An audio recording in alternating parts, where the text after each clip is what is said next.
ღვინის დიდი ტრადიციების მქონე ორი ქვეყანა, იტალია და საქართველო, კიდევ ერთხელ შეხვდნენ ერთმანეთს. ამჯერად წინანდალში და სწორედაც ღვინის გამო.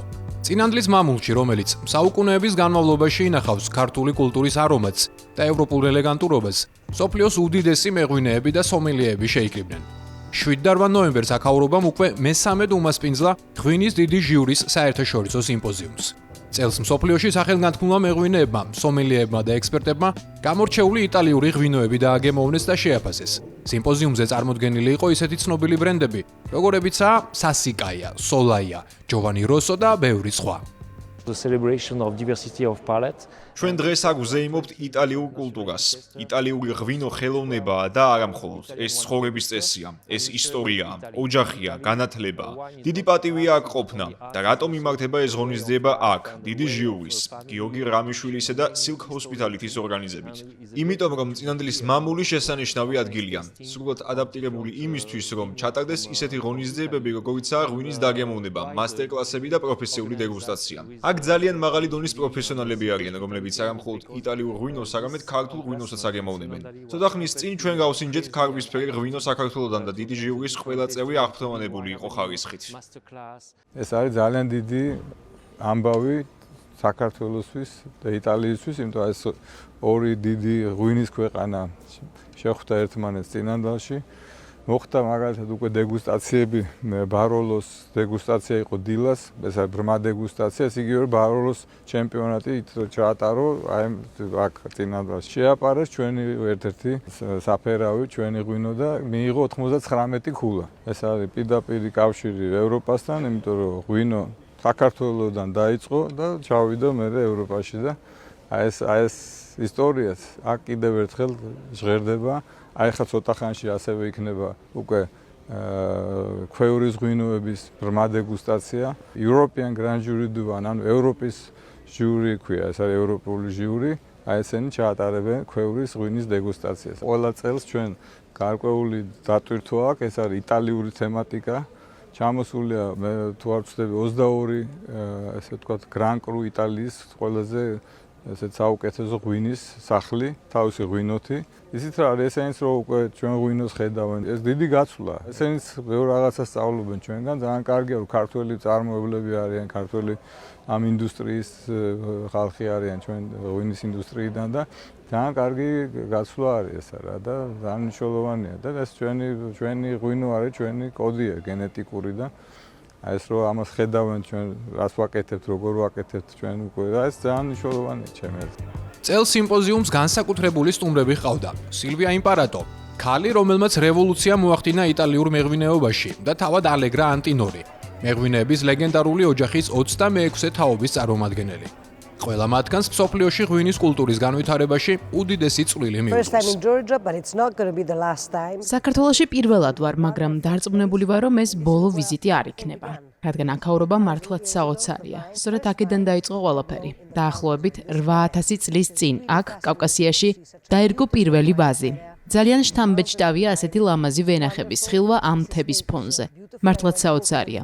დღეს დილით ვენახში ვსეირნობდი და ვნახე, რამდენად კარგად მზადდება ღვინო, როგორი სუფთაა აქაური ჰაერი. აქ დიდი ტრადიცია და დიდი პოტენციალია იმისთვის, რომ შეიქმნას ღვინოები, რომლებიც, რა თქმა უნდა, დაძველებას საჭიროებენ, მაგრამ აქვთ საოცარი პოტენციალი და ამ საოცარი ადგილიდან მოდიან. მართალია ყველაფერი აქედან დაიწყო, მაგრამ ახლა უკვე ევროპული გავლენაც იგრძნობა საქართველოში ღვინის წარმოებაში.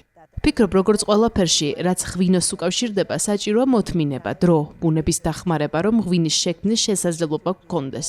თქვენ დიდი ტრადიციები გაქვთ, რომელთაც კვლავაც ინარჩუნებთ, რაც ძალიან კარგია, მაგრამ ამავდროულად იყენებთ ბევრ ახალ ტექნოლოგიას, რომელიც თანამედროვე ღვინის მისაღებად გამოიყენება. მე ანდრეა დელ პიანო ვარ, მეღვინე პიემონტში მდებარე მარნიდან, სახელად ჯოვანი როსო. ჩვენ ბაროლოს ვაწარმოებთ და აქ ვართ, რათა ჩვენი საუკეთესო ღვინო წარმოვადგინოთ. ბაროლოს დამზადების გზა ტრადიციულია. მაცერაცია ხანგრძლივია, 28-29, ზოგჯერ 30 დღეც ცემენტის აბზში. დაძველება კი დიდ კასრებში ხდება. ეს ძალიან ტრადიციული მიდგომაა. იდეა ისაა, რომ მუხის გემო ზედმეტი არ იყოს. არამედ მივიღოთ ძალიან სუფთა, ხილის არომატით გამორჩეული და ელეგანტური ღვინო. ყველა განყოფილებაში ძალიან ბევრი კარგი ღვინო იყო, თუმცა ჩემთვის ყველაზე საინტერესო ქართული აღმოჩნდა. ქართული ღვინის შესახებ არ ვიცოდი. ვფიქრობ, ეს ღვინოები სხვადასხვა ისტორიებს, განსხვავებულ კულტურებს უკავშირდება და ეს ჩემთვის ძალიან საინტერესოა.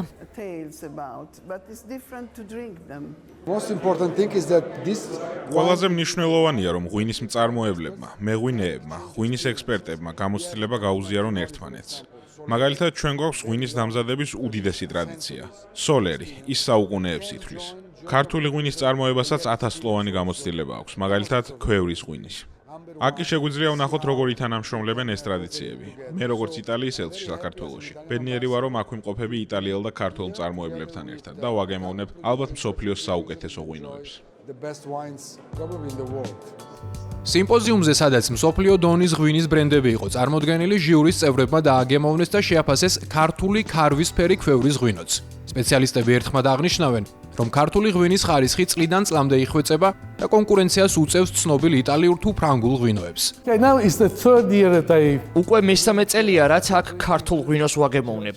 პირველი წელი ცოტა რთული იყო, განსაკუთრებით ქვევრის ღვინოსთან, რომელიც თითქოს ჩვენს გენში არ არის. მაგრამ რაც უფრო მეტს სვამ, მით უკეთ გესმის მისი გემო. ასევე გამაოცა იმ ღვინოების ხარისხმა, რომლებიც ქვევრის არ არის.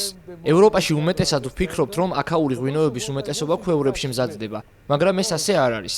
აქ ბევრი ღვინოა, რომელიც იგივე მეთოდებით მზადდება, რომელთაც იტალიაში, საფრანგეთში, ესპანეთში იყენებენ. მათი ხარისხი ძალიან მაღალია. დეგუსტაციაზე გასინჯული ქართული ღვინოების დონე, ჩემი აზრით, კიდევ უფრო მაღალი იყო ვიდრე აქამდე. ასევე ღვინოები, რომლებიც აქ წინანდალში მზადდება, უმაღლესი დონის იყო. ძალიან მოგვეწონა საფერავი და რქაწითელი.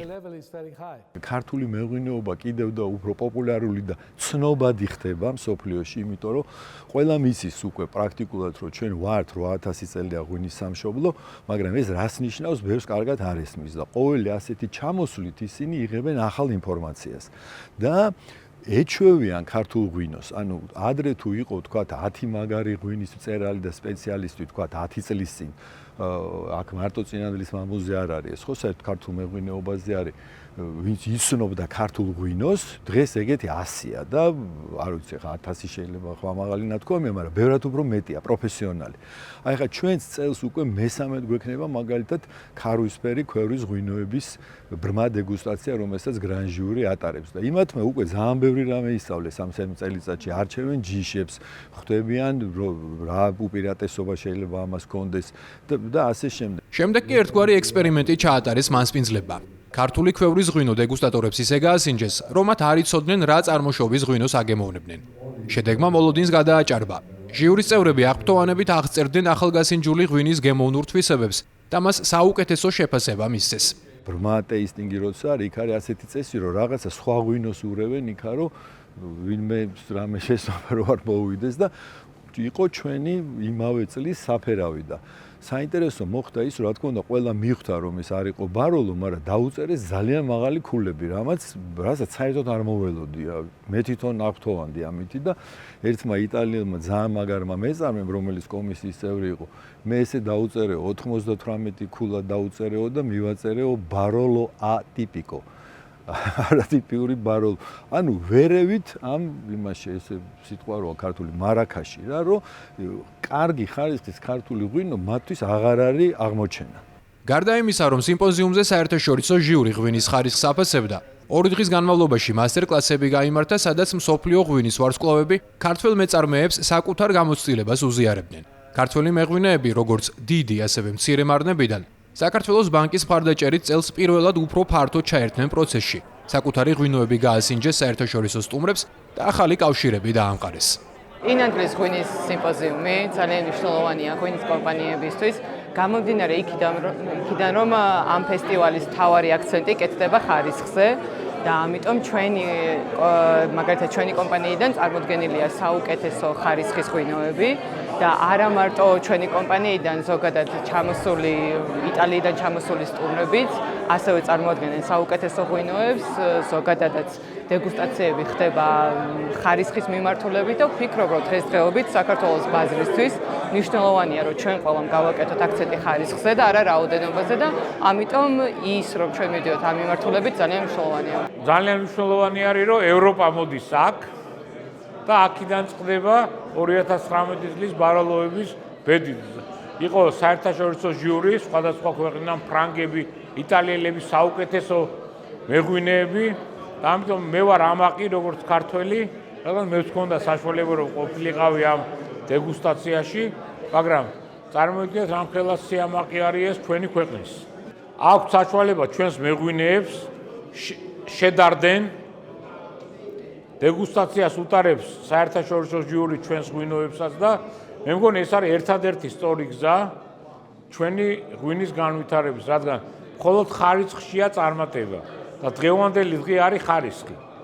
Grand Jury de Vin ღვინის ექსპერტებისა და სომელიეების გაერთიანებაა, რომლის წევრებიც მსოფლიოს მასშტაბით აფასებენ სხვადასხვა სახის ღვინის ხარისხს. ასოციაცია 1996 წელს შვეიცარიაში დაარსდა და ღვინის სიმპოზიუმებს წლების განმავლობაში იტალიაში მართავდა.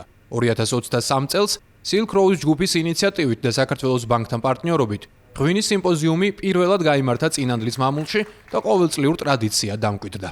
გაცვლა ამ გამოცდილების სტილის ღვინის კეთების და ამ შემდეგ არის საწინდარი იმისი, რომ წინსვლა იყოს ყოველთვის ამ უდიდეს ინდუსტრიაში საქართველოსთვის. საქართველოს ბანკისთვის ეს სპონსორობა არის მნიშვნელოვანი, ვინაიდან ღვინო არის მნიშვნელოვანი საქართველოსთვის. ეს არის კულტურის, სულიერების და ხასიათის განუყოფელი ნაწილი საქართველოს მთლიანად და შესაბამისად საქართველოს ბანკისთვის ეს არის დიდი პატივი, ემოციურად უდიდესი დადებითი მუხტის მომტანი და იმედი გვაქვს, რომ ეს ასევე გაგრძელდება და წარმატებულად ჩატარდება ყოველ წელს. წინანდლის მამული კვლავაც ინახავს თავის საუკუნოვან საიდუმლოს. როგორ შეიძლება ყურძნის ერთმა მტევანმა შეაკავშიროს კულტურები, გააღვიძოს ემოციები და გახდეს მემკვიდრეობა. მემკვიდრეობა, სადაც ღვინის წარმოების 8000 წლოვანი ისტორია თანამედროვე ევროპულ სტანდარტებთან ერთიანდება.